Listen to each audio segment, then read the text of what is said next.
Hey there, everyone, and welcome to another episode of Weekend Woodworking. Thanks for tuning in. I really appreciate it. What I wanted to do today is review something that a lot of us woodworkers use, which is router bits. More specifically, not necessarily the big name brand ones, but some of the other ones that we find commonly in our local hardware stores. I see so many questions about this posted online in different types of social media groups asking about, hey, I found this bit set on Amazon or Canadian Tire or whatever store it might be. Is it a good deal? And while it absolutely seems like a good deal, there's a good chance that you're only going to use half the router bits that are in that set. And so oftentimes we're better off to invest in one bit at a time as we need it. But buying cheap bits is not necessarily a bad thing as long as we know how to maintain them properly. The other bits, the big expensive ones, the big brands, those are absolutely great bits. There's nothing wrong with those, but not everybody can afford those. And so sometimes we have to deal with the ones that we buy at our local hardware stores. So there's a couple of things that we need to do when it comes to these router bits in order to maintain them. So just to show you as an example here, I've got a couple of router bits. So this is one I've probably had this for about 20 or 25 years roughly, and it was just a cheap one that came in a part of a kit, and you can see that it's a little dirty on the inside. It needs to be cleaned up a little bit and probably sharpened. Okay, so just so you can get a better look at that. This does happen with a lot of the router bits that we use. They get gummed up over time because of the woods that they're cutting through. So if you're using soft woods like pine, as an example, it oftentimes leaves a residual material on the carbide teeth.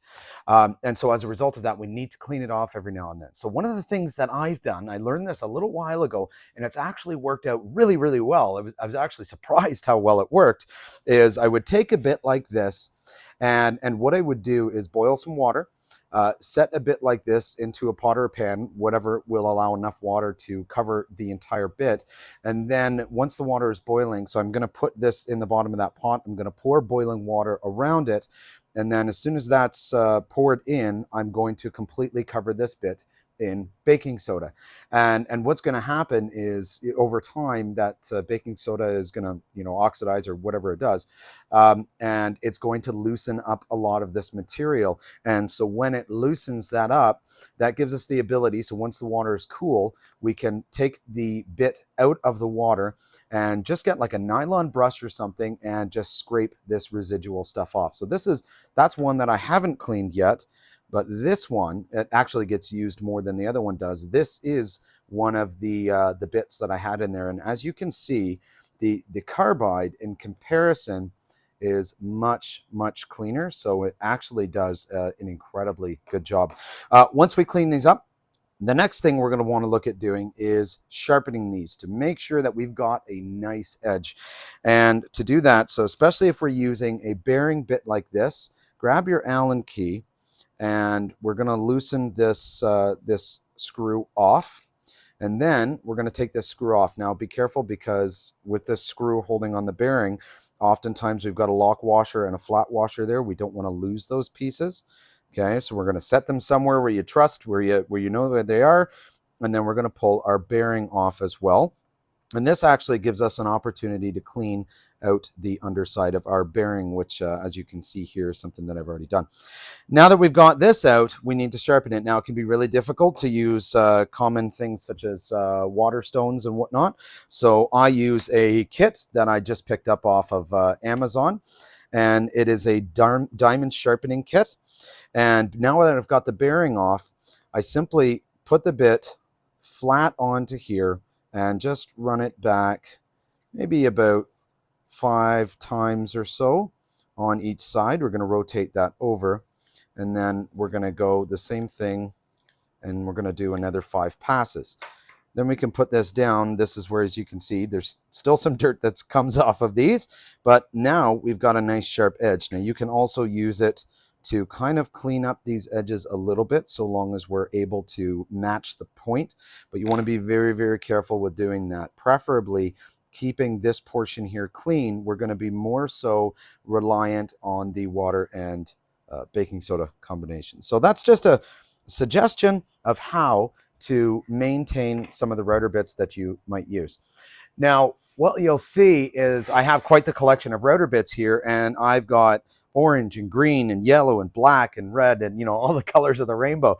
And the reason for that is because I've got so many different brands. These are the ones that I got over 20 years ago that I have used and I still continue to use today because I'm able to keep them clean and keep them sharp.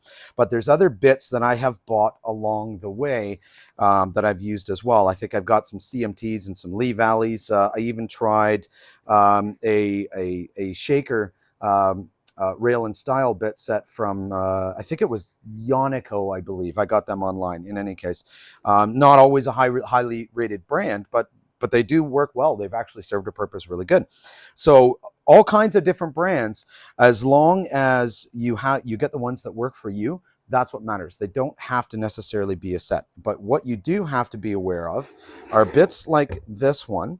And this is one that I got from Amazon. It was very cheap. I think it was about $16.